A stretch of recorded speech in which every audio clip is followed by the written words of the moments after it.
rented it out. Hello? Anyone there?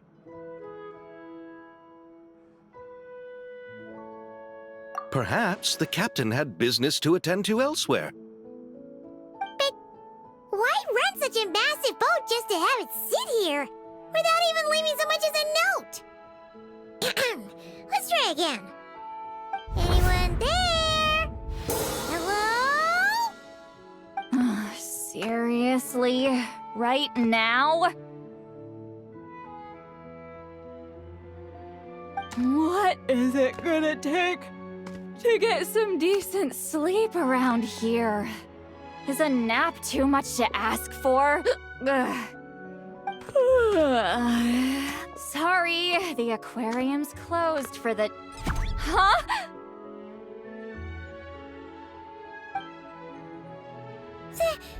Seed Lolly?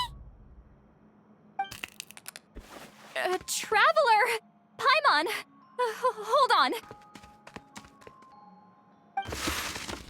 Oh, this is just great. How am I gonna go out dressed like this? Oh, what happened to my regular clothes?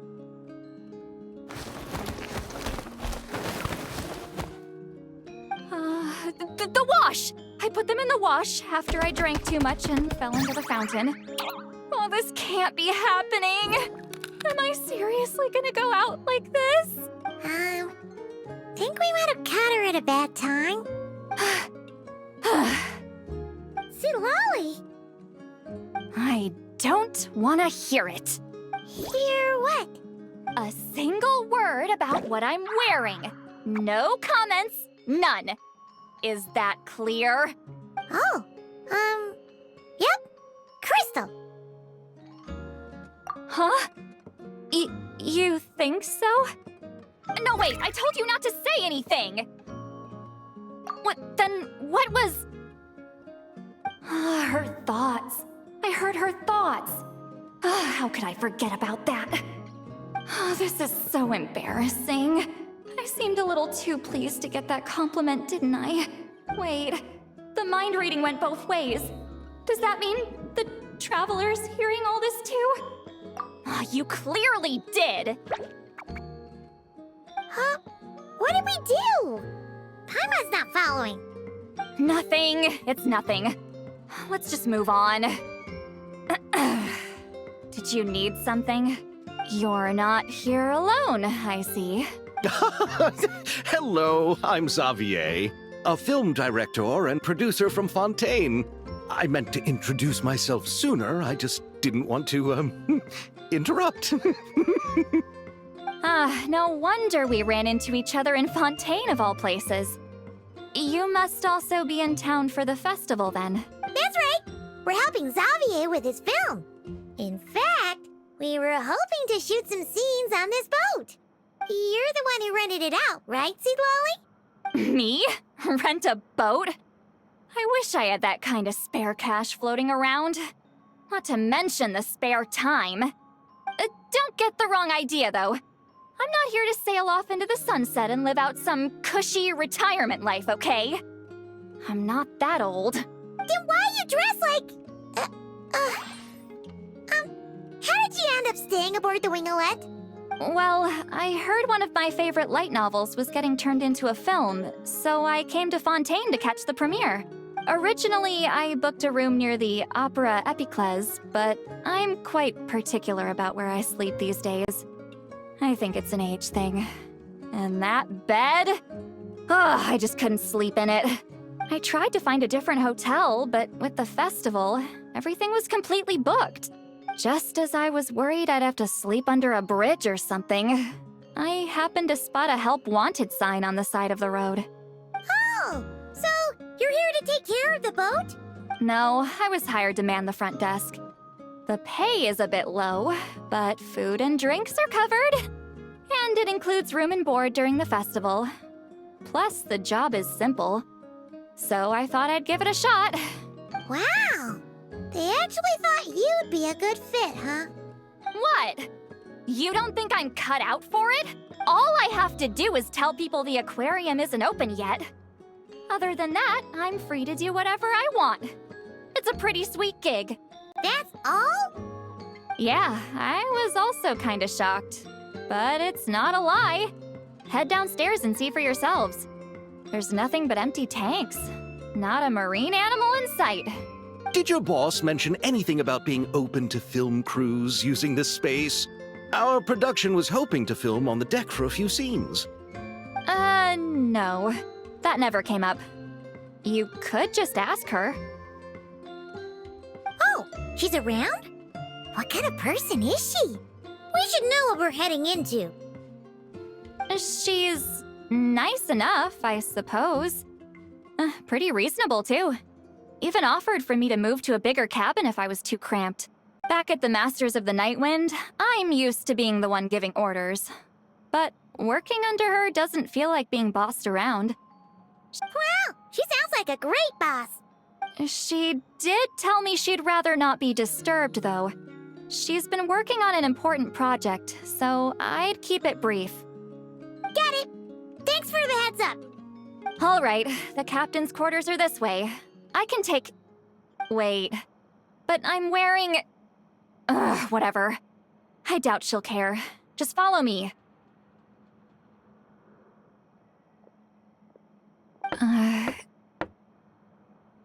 Miss Guillotin?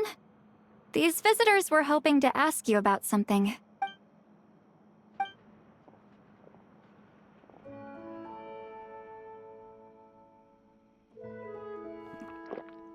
I thought I said to limit the interruptions. Just tell them the aquarium is still...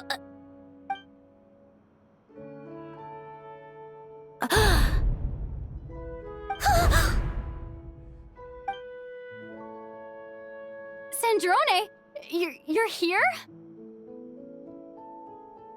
Huh? You know each other? Are you okay, Sandrone? Do you still remember us? Everyone was so upset after what happened. We all missed you so much. Miss Seat Lolly, why don't you escort this gentleman to the reception area for a cup of tea? I have something to discuss with these two in private. Ah, I see. Right this way, Mr. Xavier.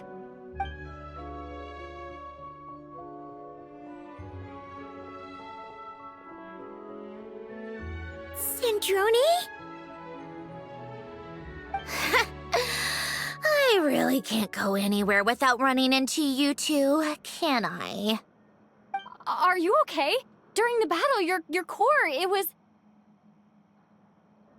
Destroyed by that bastard Dottore. That's right. But as you can see, I'm fine now. No major issues. Or at least, there shouldn't be. Oh, what a relief! Why didn't you tell us sooner? Or come back to see your friends? Now that I have the chance, I just want to say... Thank you for saving me. Huh? Ugh, don't get the wrong idea. I only saved you so we could complete that formula and defeat Dottore once and for all. Even if he did crawl back from the grave to make us all miserable again. That doesn't matter. You're still a hero. All right. But it wasn't just me. All I did was lend my brilliant mind to the cause and take care of one part of the plan. Although, I'm not denying it would have fallen apart without me. You got that right. You're amazing. But how did you go from From a lifeless pile of scrap to looking like this? Well, my mom was trying to put it a bit more gently, but yeah. Where do I even start?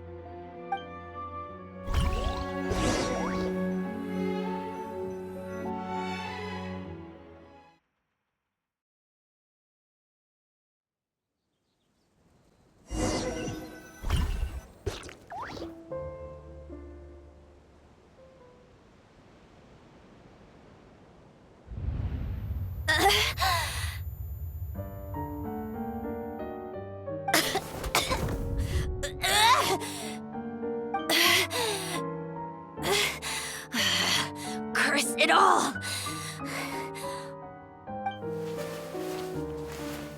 Where am I? Did we do it? How much time has passed? I'm not in one of that lunatic's experimental labs, am I? Wait, Fontanian decor. Books from the Research Institute. Phew. One thing at a time. Initiate self-diagnostics. Assess the extent of the damage. Cut power to compromised, non-essential components. Then reconstruct available action modules. Severe damage to the core. Dottore, you bastard. Polonia?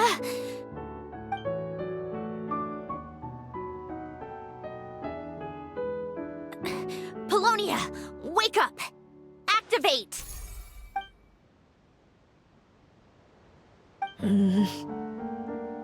You're in even worse shape than me.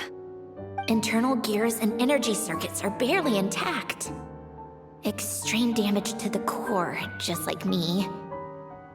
Rebooting is off the table. Even if I could repair the damage, I don't know if... You used up all your critical energy in those final moments, didn't you? To protect the core of that guy in the hat, and the numerological array. Wait, the array. Yes! The prototype is still here. But can I even run it in this state? Whatever. I have to try. I just need to confirm one thing. Activate the numerological array. Connect the computing core to my body. Just like I thought. It needs too much computing power.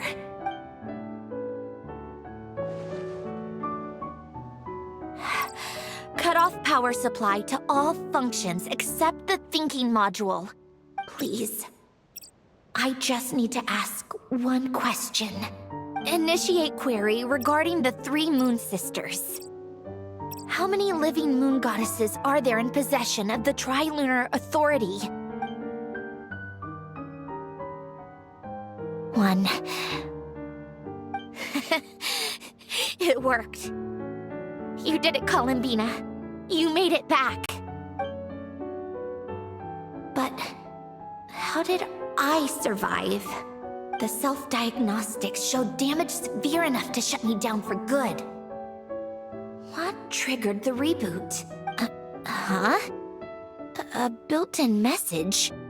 Only visible after a core reboot. The final gift. Alen! Were you the one who gave me the second chance? But why now? What activated it? What is that?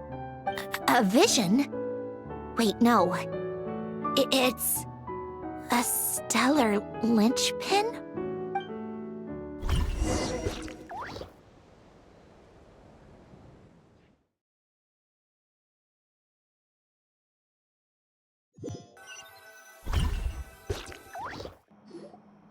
A stellar linchpin? What's that? You can think of it as a rare kind of vision. As for what causes one to manifest, well, that's still unknown.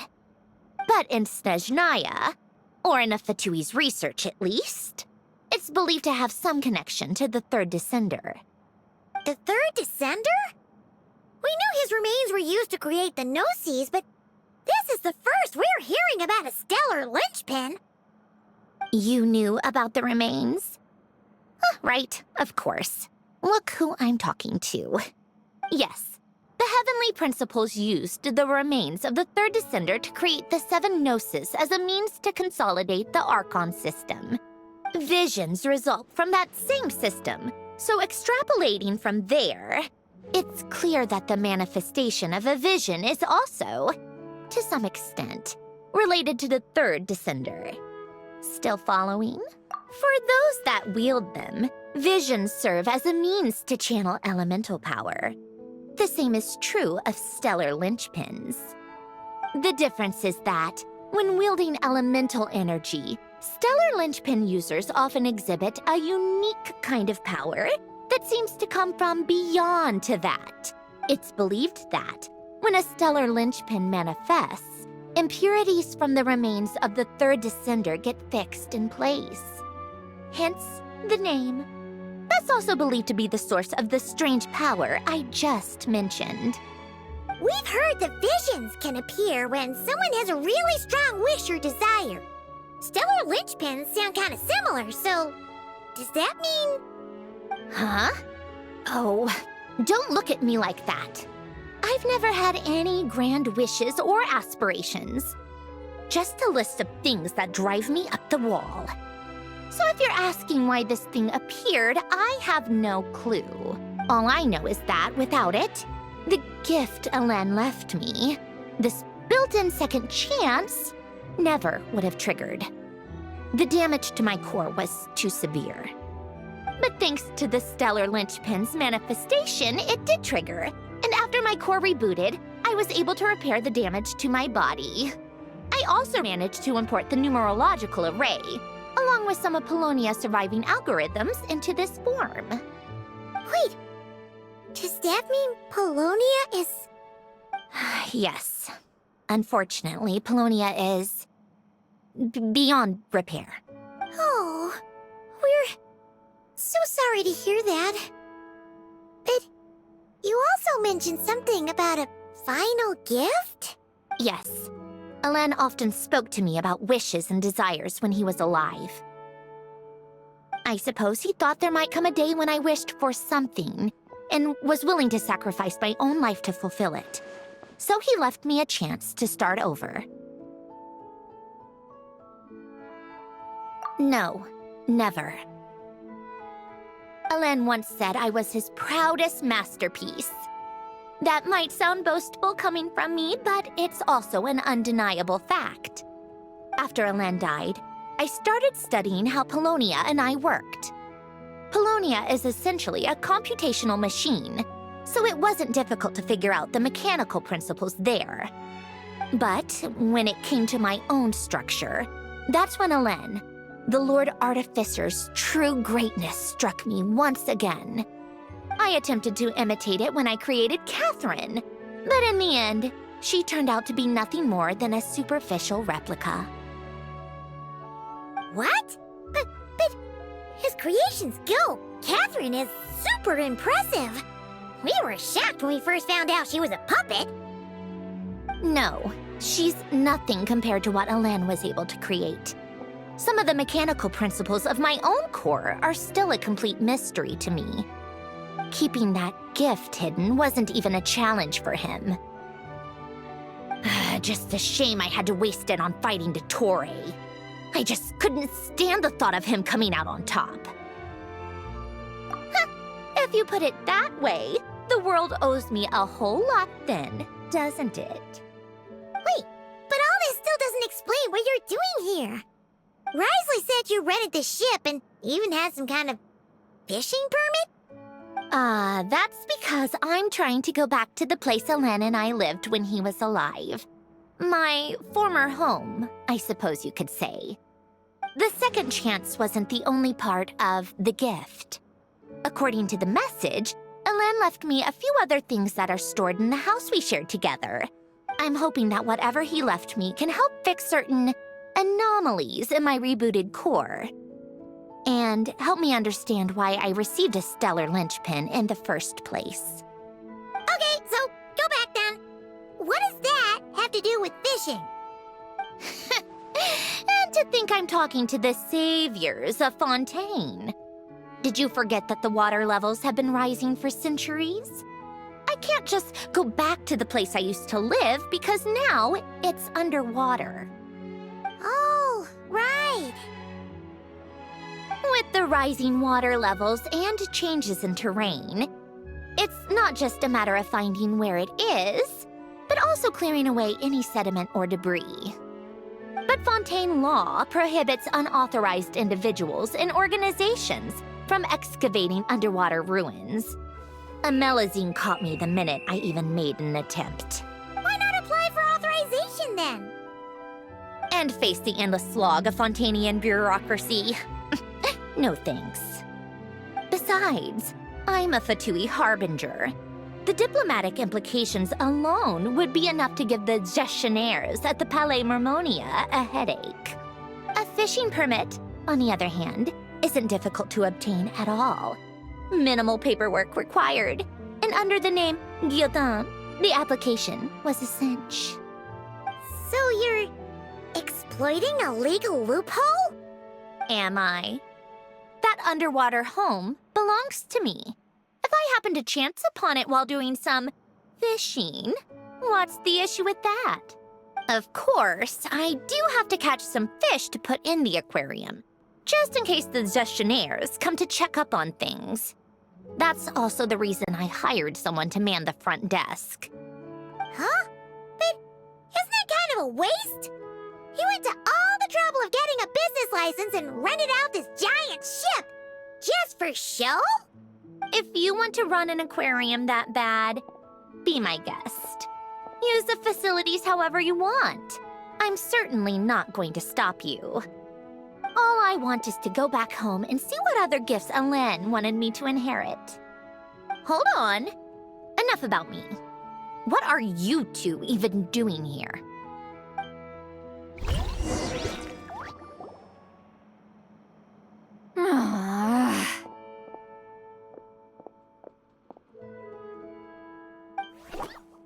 Seriously? They've been in there forever. The reaction when they saw each other was strange, to say the least. You're lucky I was nice enough to leave the room and give them some space. Back in the Masters of the Nightwind, I'm the one who gets to kick people out. I just want to know what they're talking about. Should I cast a little eavesdropping spell? No, what am I thinking? I'm Granny Eastleigh, the great shaman of the Masters of the Nightwind.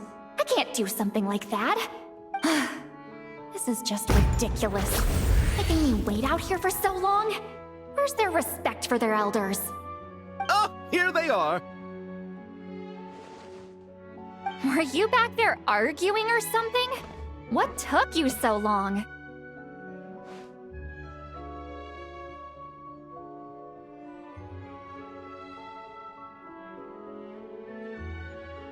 The two of you are already acquainted with Miss Guillotin, then? Oh, yep. But don't worry, we got everything sorted. Sandrone agreed to let us shoot on the ship, but it has to be when she's not here. When she's not here? That's right. You'll excuse me if I didn't exactly ask for this little reunion. I wasn't planning on seeing anyone. Like I said, my core is severely damaged. Even with the gift, there are anomalies that are making things unstable. I don't even know if I can continue to function without issues. So the priority is to fix these anomalies and get answers to my own questions. Then, I can see the people that need seeing. Anyway, just let Sandrone know when you plan to film Xavier, and she'll, steer clear. I do hope I'm not causing Miss Guillotin too much trouble. No! She just wants to keep a low profile for her own, complicated reasons. She doesn't want anyone else to know she's here. Understood. I'll be sure to keep that in mind. Oh, and see Lale? Huh? You mean Miss Guillotin? What does she want? Oh, please don't let it be about the pajamas. What? The seventh of the Fatui Harbingers? Why are you telling me all this? I asked the Traveler about you, and I've decided it's best to be open in this instance. I can understand if you would rather not work for a Harbinger. Regardless, the room on the ship is yours to keep. You're an acquaintance of the Traveler, and I plan to honor that. Wait, she's actually nice? It's not a problem. The captain also worked for the Fatui, and he helped Natlan a great deal. We know that there are good people among your ranks. Besides, I've been around long enough to know what it means to earn one's keep. This isn't Natlan, and I don't expect special treatment. Besides, sitting at a desk isn't exactly backbreaking work. I appreciate that perspective, great shaman. Seat Lolly. Just call me Seat Lolly. That title makes me sound so... old. Well, Seat Lolly, the Traveler and I are looking for something, so we'll be heading underwater together soon. Together? How often? Not too often. We're heading out in a bit, but I'll be available if you need something. You couldn't, go alone? I wanted to, but she was concerned about my physical well-being, so she offered to come with. Guess my mental well-being means nothing then. Huh?